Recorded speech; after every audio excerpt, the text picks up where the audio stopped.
Sise-Eastwood la. Na ama-foreigners la. Kwakhiwa amakhekhe. Kwakhiwa amakhekhe. Bayivala-ke le nkampani bathi sebezosebenza ebusuku ngoba balekeli lakho. Kanti-ke siphezu kwabo. Umnikazi wayo inkampani le. Yeah. So they change you. I asked the guy. Nobody sleeping here.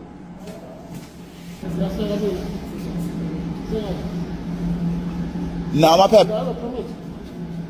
Nonke aninawo. Now what happened? Your permit. Wena uvela. Siyona lesinofi. Yeah? Banamaphepha bonke labantu abaqashwe la. Abanamaphepha. Kwakhiwa amakhekhe la. Sifikile-ke. Ngoba bayishintsha i-day shift bayenza i-night shift. Becanga ukuthi asizofika. Kanti siyabanyenyobela. Sesifikile. Why are you doing this? 2 o'clock. 2 o'clock shift. No. 2 o'clock in the morning. How do they go home? Go 4 o'clock. But they want to finish early and go home back early. I'm never saying. Iwona lamakhekhe awenziwayo lamazayisayi lawa. Abukeke mnandi wona manje ikhwayi labantu. Iwona lawa. Iwona nandi inhlama yakhona Desheton.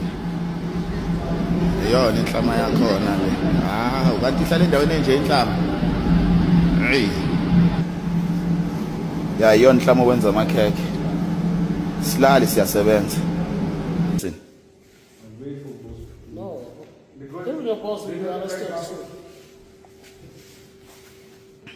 Ya iyona le brand lamakhekhe.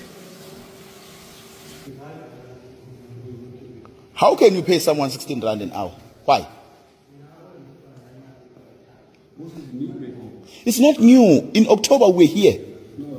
I'm telling you, I'm not asking you. October was here. I was personally here in October. You cannot remember me. After I go heart attack, I go back to hospital.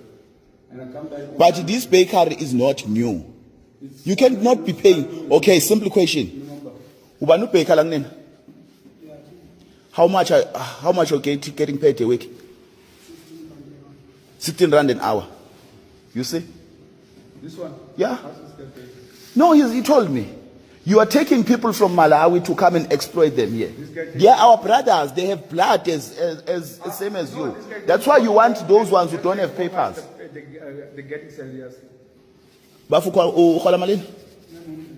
900. Usebenza how many days in a week? 6 days for 900 rand. No, that you see when you must be arrested. When you'll be arrested.